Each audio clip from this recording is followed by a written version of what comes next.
Hi everybody, and welcome to the beginning of section 6.1. We are looking at page 29 in the workbook here. And just a comment before we dive into this section.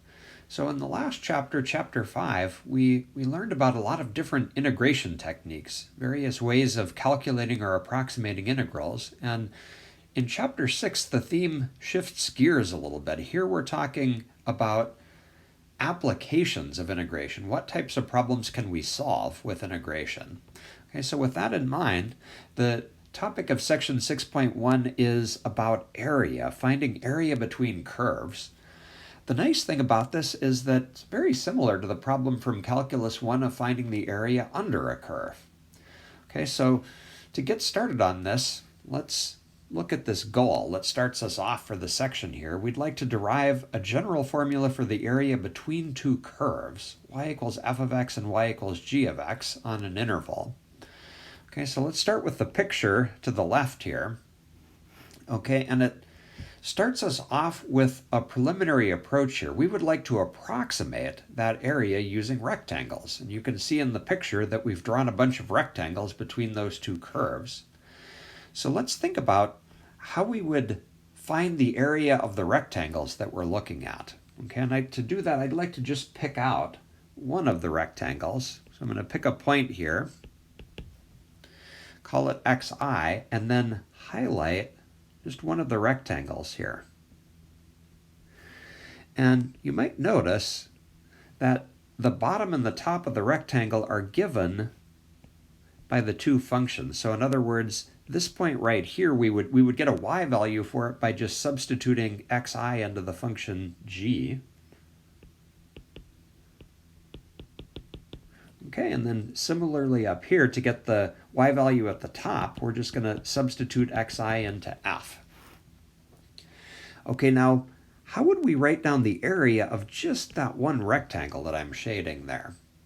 Okay, well, the area of a rectangle is just its height times its width. Okay, so as we've been doing, let's let delta x represent the width of one of our rectangles. We're going to multiply that by the height, and you can see from the picture that we can get the height by just subtracting the two y values. Okay, so in a nutshell, what we end up getting is f of xi minus g of xi times delta x. That would be the area of just that one shaded rectangle. But we'd like to add up the area of all the rectangles that we're seeing. So we just need to add up all of the rectangles from left to right. That summation symbol is just a shorthand way of saying we're going to start with the left-hand rectangle and we're going to add up all the areas left to right until we get the areas of all the rectangles. Okay, so what we're looking at so far is the approximate area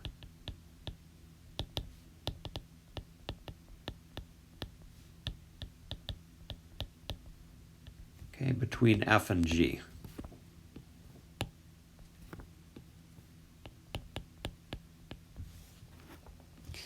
Okay, well, what would we do then to get the exact area between the curves? Okay, you can see from the picture here that we're not getting the exact area. We're missing some pieces. Okay, and then there are pieces where some of the rectangles stick out above the curve. So this is not exact what we're doing here.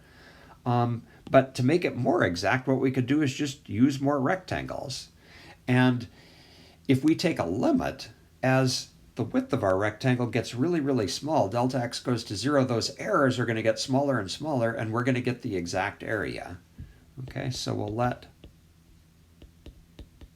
delta x go to 0 to obtain. And you might remember from Calculus 1, when you take this type of a limit, this sum turns into an integral, and we're going to get the exact area. So the area equals the integral from a to b of f of x minus g of x times dx. Okay, this is going to be our general formula for finding the area between two curves.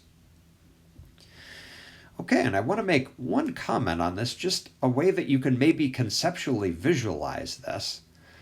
So if we move over to the picture to the right here, you can think of the pieces inside of the integral as also representing the area of a rectangle. Okay, think of the f of x minus g of x that you see here as the height of one really skinny rectangle. Almost so skinny that it has no width. And you can think of dx as just being the width of that really skinny rectangle that you see over here. Okay, so down there is g of x, up there is f of x. So f of x minus g of x is the height, and dx is the width. And then the integral is just the process of summing up those really thin rectangles from left to right and getting the area under the curve.